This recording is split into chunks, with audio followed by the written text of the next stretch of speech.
So I'll kick off the discussion. We are obviously BlockTower Credit. I work on the team. I'm joined with me by the founder and head of credit at BlockTower Credit. As employees of BlockTower, I am obliged to say this is our personal opinion, not the firm's view.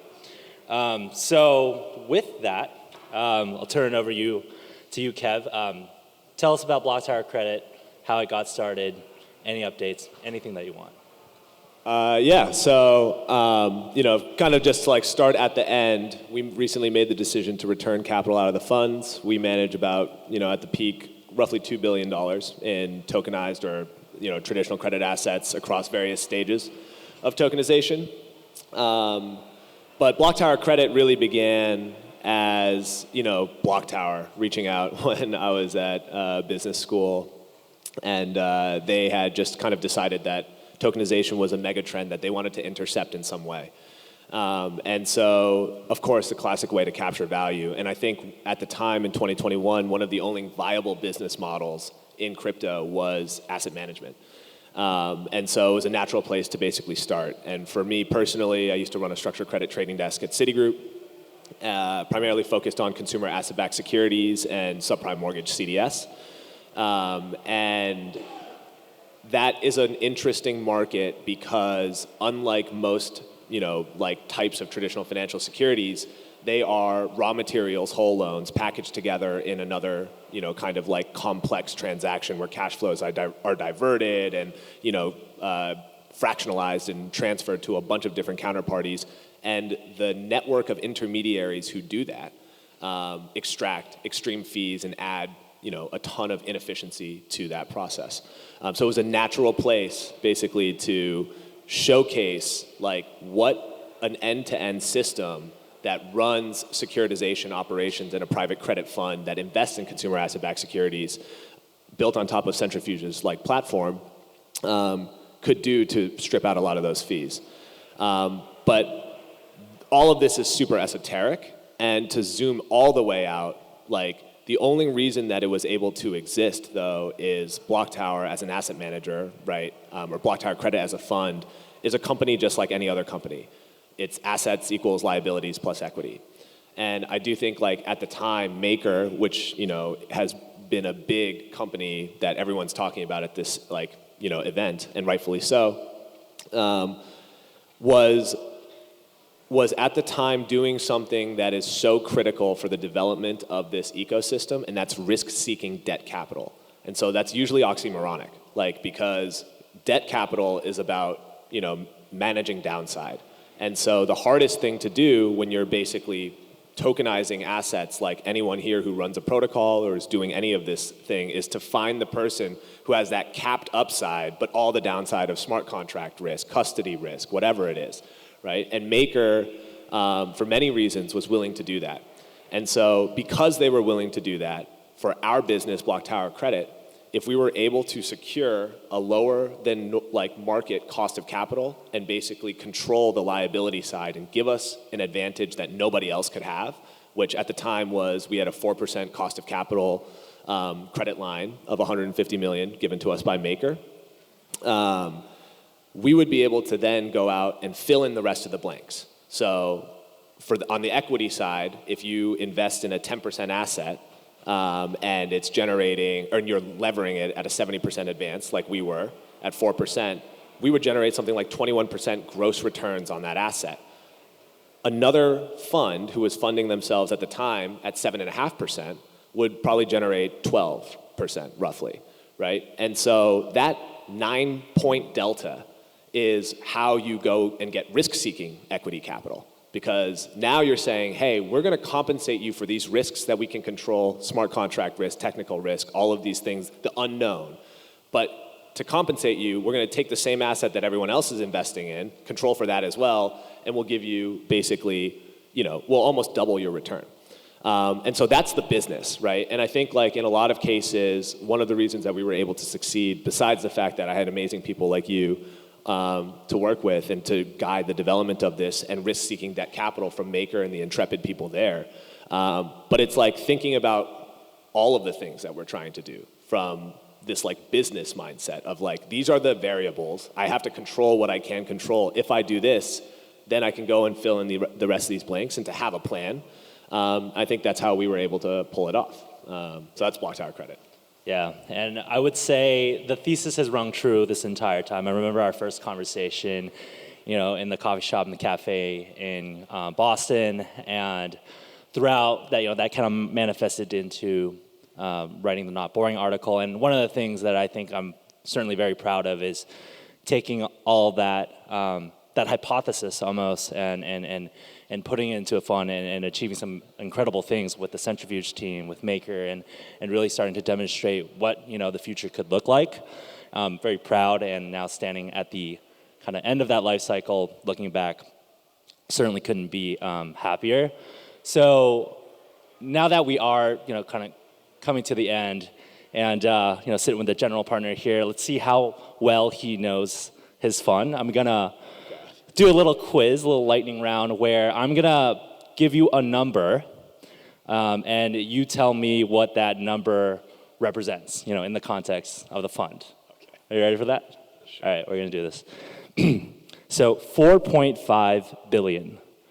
That's the amount of stable coins that we moved on Ethereum. So 4.5 billion in on-chain stables that we've moved through BlockTower Credit across our two funds. That's an easy one, so I'll just skip some of the easy ones then. All right, 24, or around 24. I have no idea. Take a guess. Our annualized gross returns? No, I wish. Close.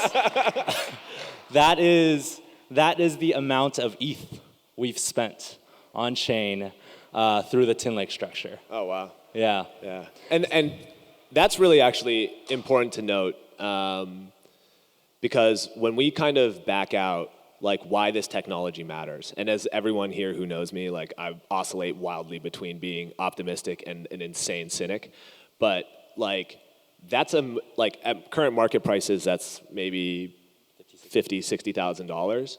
Like we were running 2 fully functioning CLOs on Ethereum for 2 years that totaled, on average, probably $200 to $230 million in, assets under management. Like the traditional cost to structure that, to administer that, it is decreasing in traditional finance. Like they're also improving, but they're not coming anywhere close to $50,000 to $60,000 to run that. And on top of it, we built cost basis accounting. Like we built software to administer our own funds, deal with the regulatory constraints that we needed to deal with the audits, deal with the accounting in some super powered version of Etherscan, basically, right? Like you can see what the potential is in the wild, and it costs $50,000 to $60,000, and obviously intelligent people like Kevin Chan and Anant, who's here, and that's the worst this technology will ever be. Like it's only gonna get better and cheaper from there, right? And so, yeah. Anyways, sorry not to derail that, but that's really awesome. Yeah. No, I'm sure if the centrifuge team, if Yaron's out in the crowd there, it's only getting better. And 24 ETH, it's not that bad. Here's another number for you. 92. Total assets purchased in our fund? Yeah, exactly. So, nice. So that's the amount of assets that we tokenize onto Tin Lake that we've purchased. We have Anant in the room going through Bloomberg and bringing them on chain one by one, and obviously had great partners like Ryan, Royna, and Kura out there who served as the verifying agent for each one of every one of these assets. So, validate these numbers on chain. Yeah, and also to that one, everything that I just mentioned too. One of the reasons why we chose to work with Centrifuge right at the outset was basically the idea that it's not just about tokenizing an asset, right? It's not enough to tokenize a share class or some liability of a fund or a structure like that. The real value comes from understanding all the pieces of it. So going all the way back to what a securitization is, what the most complex things that we deal with are 10,000, 20,000 loans. They can be individual line items of this is the identifier, this is the notional value, this is the interest rate, all of these other columns, right, in an Excel file, which is how people transfer this information in the traditional world. And Centrifuge had already built that context into their like initial product, Tin Lake. So each of the 92 assets that we purchased were basically created in a digital twin form called an asset level NFT. And those were the raw materials that would then go into our tokenized CLO, which was run also on Centrifuge, where investors come into the senior and the junior, but you can look at the underlying assets and from there, right, like you can envision a scenario where the core ledger of not just the CLO itself, but all of the underlying assets live directly in an open database, and from there you can build cash flow modeling, right? Like real-time risk modeling. All of these things that were impossible because that information lived in distributed databases in the traditional financial world and now is coordinated through basically a blockchain-based system. Like it is a real-life proof of concept of what it means to, like the efficiency you can have when everyone is pointed at the same database. And then all of the things on top of it, like, basically moving value through smart contracts. I think certainly the hope is that, looking back another 2 years from now, those are just tiny droplets in what hopefully is a thriving on-chain ecosystem with many, many more assets tokenized and seeking utility. So I guess looking forward, having done what you've done and having seen what you've seen, maybe take a moment to share any advice or lessons learned or anything that you would want to share for the next wave of, let's say, entrants. Can I turn this around on you and have you answer first? Yeah, that's a good one. I think when we set out on the journey 2 years ago, I don't think would have ever looked to this day and seen what we see now. And I think that's just the product of we had a very iterative mindset. And I would definitely stress that we're continuing to build this industry together, block by block, but it's gonna feel like very far out. Like looking forward is always super daunting, but definitely looking back now, it's pretty incredible to see what we and also the team here have achieved. So be proud of that, but also just know that the road ahead is long, and don't be afraid of what all that needs to be done in order to get there. And I'll turn it back to you. What was the question again? Like any lessons or advice? Lessons? I mean, there are a lot, and a lot of them don't necessarily even have to do with like tokenization. I think one, it's a super emotional journey. Like everyone in here is obviously a founder. We've worked closely with many people, and emotional regulation is really, really difficult in these environments, and especially when like the environment and the context that we're operating in, just like me, oscillates wildly between optimism and cynicism. And so take care of yourselves, like first and foremost. I know that's not really like the most like tokenized, like we just talked about securitizations on chain, and now we're like, hey, take care of yourselves. But I do think that's like the number one thing. The second thing is like to really understand like so many problems are unsolved. We have more unsolved problems that we've identified at this point than we did when we started. Obviously, we've ticked off a lot of, like we've solved a lot of these in sequence or in parallel, but it's not possible to do this alone. We couldn't have done this without Maker. We couldn't have done this without Centrifuge. We couldn't have done this without many of the other like counterparties and portfolio companies within the BlockTower ecosystem and the tokenization ecosystem at large. And so find the right partners where not only they're missionaries, but their business models are like structured in a way that they're going to make decisions over time when they're faced with an inevitable fork in the road that is going to align with where you want to go to.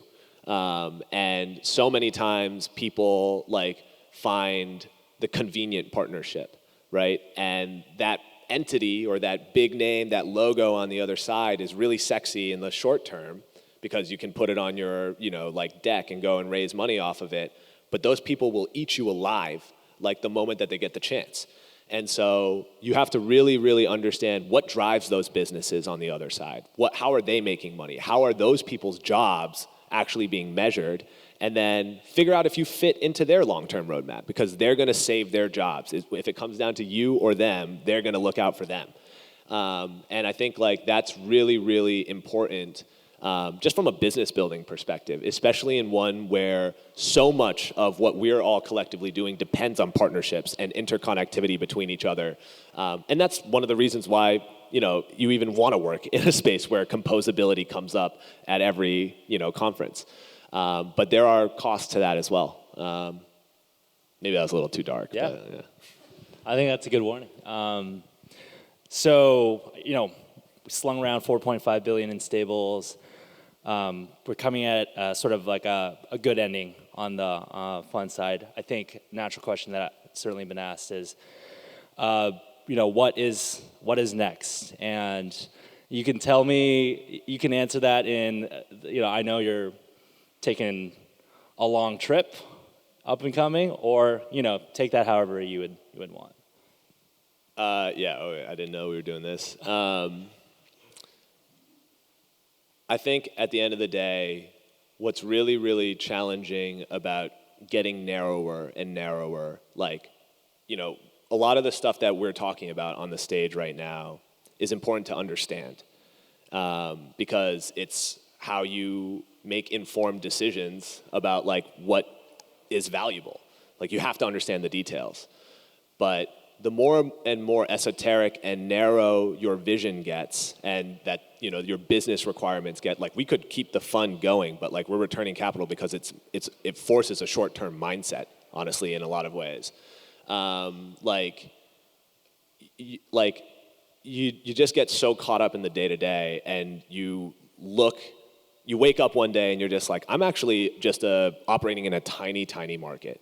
I can't explain any of the things that we're doing to people who are outside of this room. And if you can't do that, none of this matters, right? This is really important for us to share the details, the learnings with each other, but it's our collective job to then go out and export the services that we build on top of the details that we collectively learn from each other today, and make an impact in real people's lives. And ultimately, when we wrote the Not Boring article, the whole thing is structured around just certainly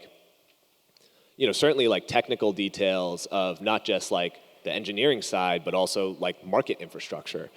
But the output of why it matters is if you get a mortgage today, you're probably paying 6.5%, and if our hedge fund buys it, we're getting 5%. Where the fuck is that 150 basis points going, right? That's our collective, enemy. That margin is our opportunity, and we have to convert it into things that people really care about, because then that's how we decide collectively to build companies that are going after large enough markets that we can grow into, right?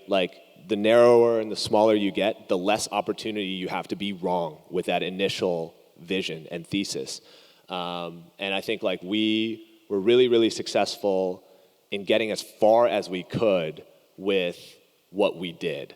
But I think whatever I do next, you do next, hopefully we do next, whatever it is, it's just going to be the most ambitious shit possible. That's it. Sorry, I dropped an F-bomb and an S-bomb in there. But Definitely. Yeah. Let's every time I talk with you, I'm reminded about the impact that we can achieve here, the ability to lower the cost of borrowing, enable financial freedom, connect and enable humans, across societies. I think that is definitely, certainly why I joined the industry, and I think why there's a lot of future and a lot of potential in this room. I think we're coming at the very end of our time, unless there's any Cool, yeah, let me commandeer the last minute here and just really say to everyone, none of this would be possible without Kevin Chan, and Anant as well, sitting in the front seat, but it's not enough, it's not enough to just be good at financial engineering, and it's not enough to just be good at software engineering. And there are core principles in both that are not obvious, that the experts in those fields will they intuitively understand. They will reframe a problem in a totally different way. And working with you, and I think as these worlds collide too, because crypto is fintech, Like that's what we're doing. And if you're the best at both, or if you have those core understandings in both of those worlds, like 1 + 1 doesn't equal 2, it equals 10.